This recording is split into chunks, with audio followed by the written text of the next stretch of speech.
So, hello mga amazing people! Welcome back again sa ating YouTube channel.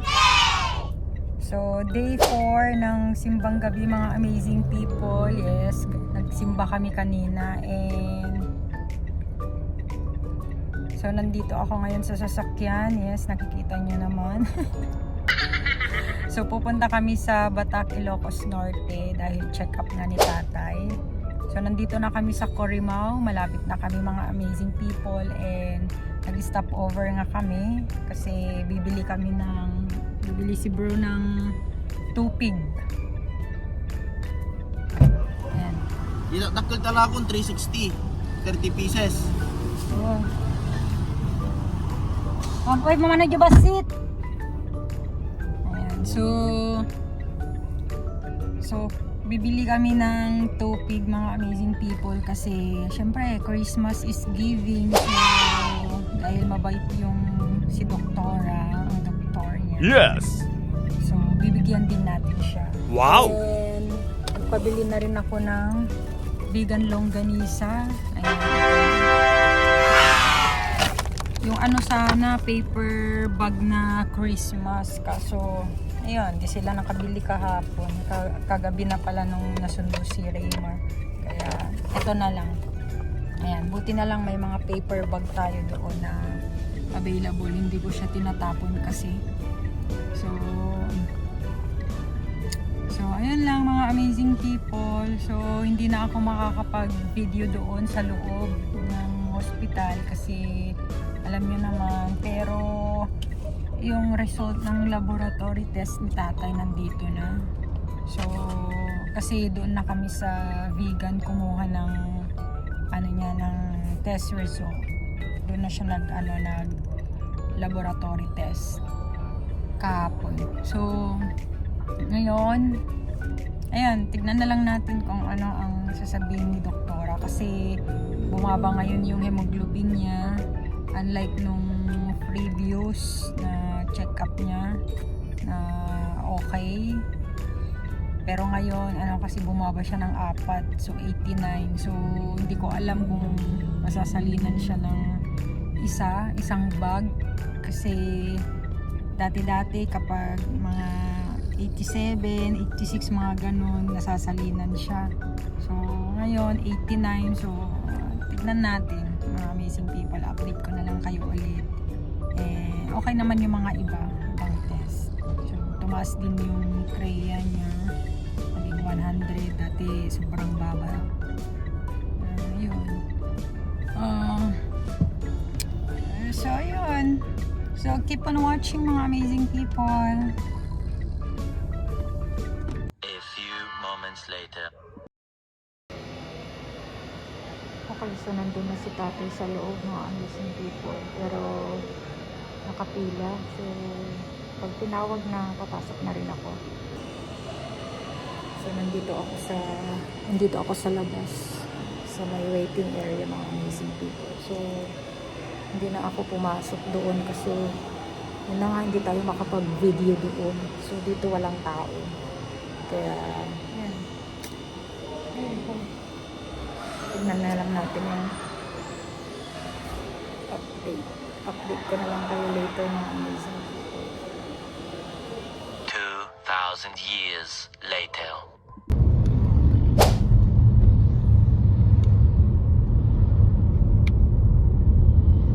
So pauwi na kami mga amazing people. Dito na kami sa daan. Ang ganda dito sa Kabugao, mga amazing people. Yun! Ganda, Kabugao. Yan. So, nag-stop over kami dito sa kainan dito sa may, ewan ko kung anong barangay to, pero Magsingal, part ng Magsingal, mga amazing people. Marami kasi silang nilalagay dito. Mas marami ang budget meal nila dito. Tapos, parang mas mura pa ata. 80 ata or 90 ang budget meal. Pero madami. Puno pa. Diba? Wow! Budget meal nila dito. Kaya dito kami lagi dumadaan after check-up ni natin.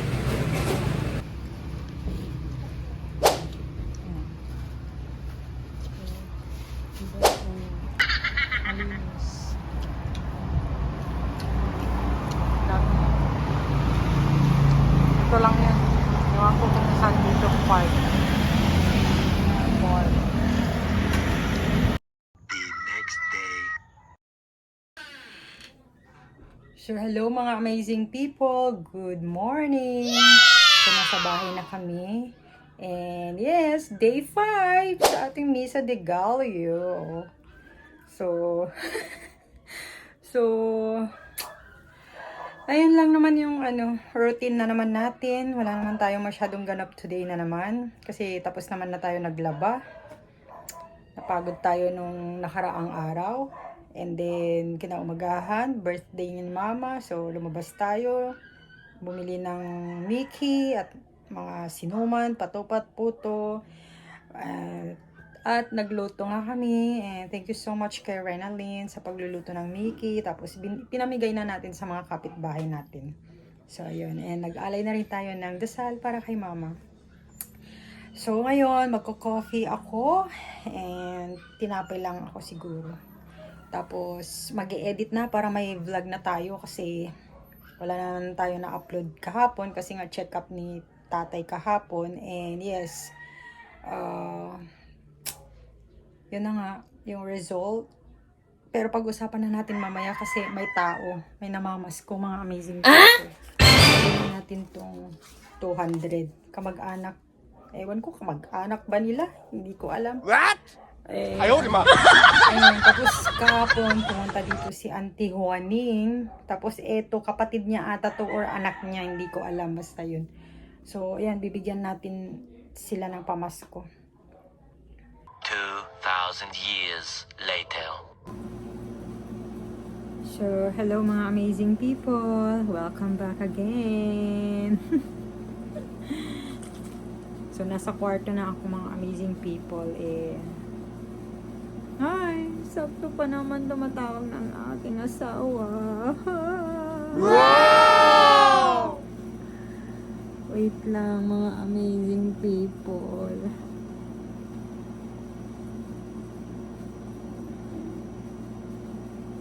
Sagutin ko muna.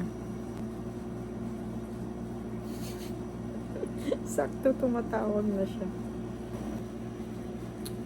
Okay, so tapos na kami nag-uusap ng aking asawa. So nasa kwarto na ako mga amazing people. Maglagay muna ako ng ganito sa aking face.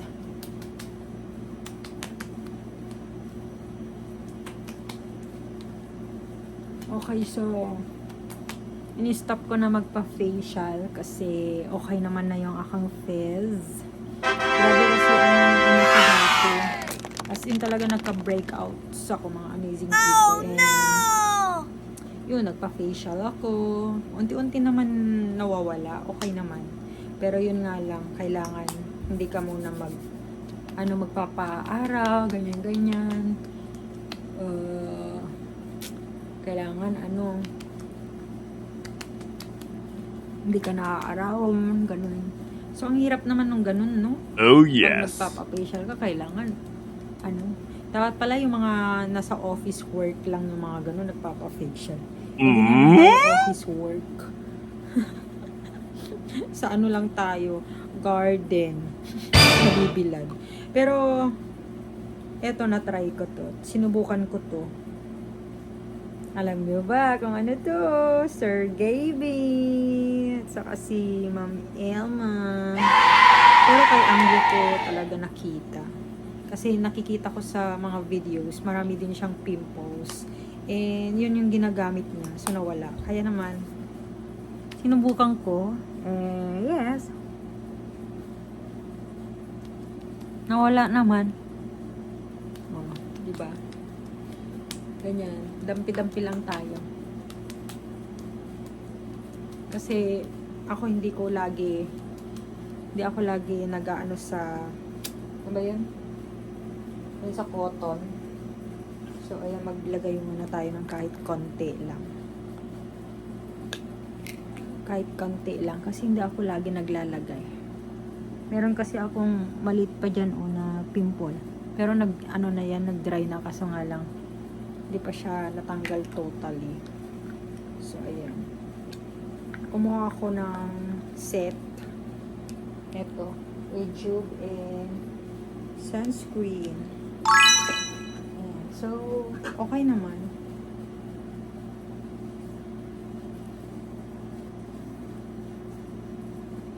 Matagal naman siyang maubos kasi hindi ako masyadong naglalagay. And at saka yan sa kinakain din kasi. Minsan late na rin kasi natutulog. Tapos syempre pagod na din tayo. Dami ng inaasikaso. And nag-iiba na rin ang ating hormone simula nung nag-asawa tayo. Kaya siguro ganun. Basta simula nung nag-asawa ako, nagkakalabasan na lahat eh. What? So yun.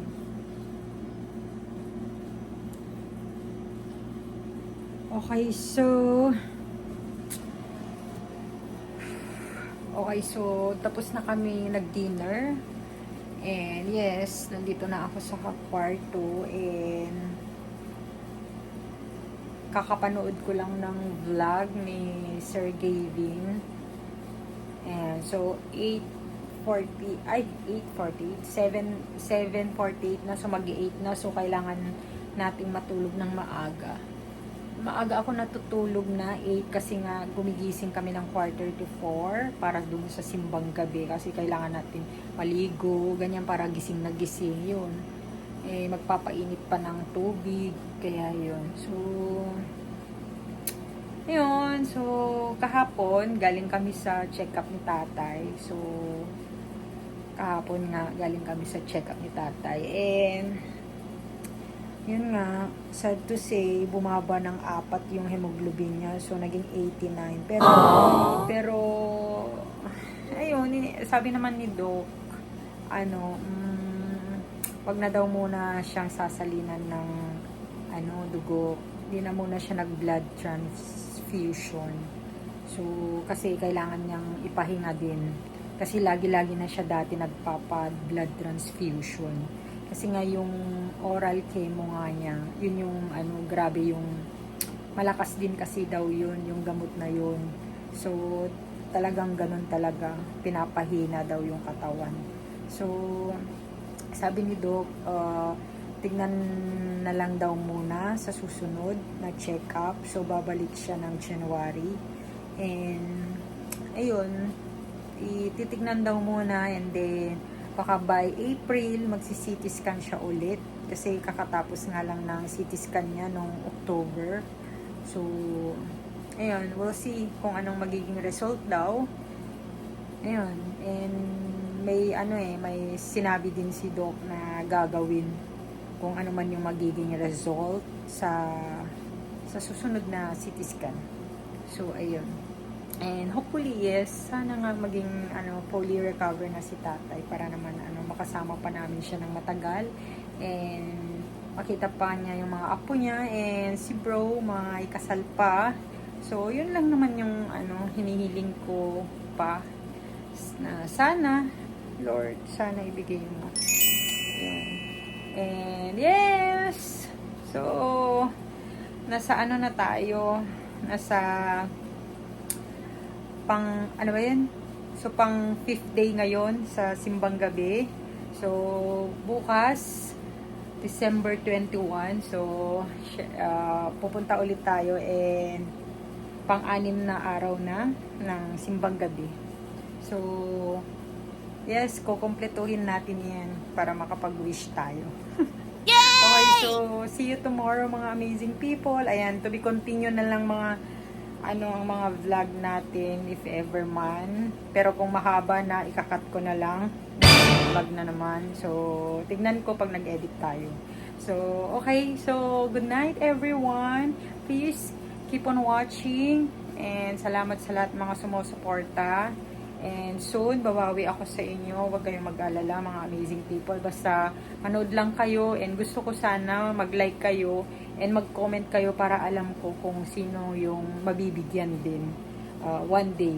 So, ayun, yun sana ang gusto ko. Gusto kong makita, mag-comment kayo para para one day mabibigyan ko din kayo. Wow! And yes, mag-ingat lang tayo lagi and malapit ang Pasko. God bless everyone. See you on my next vlog. Bye!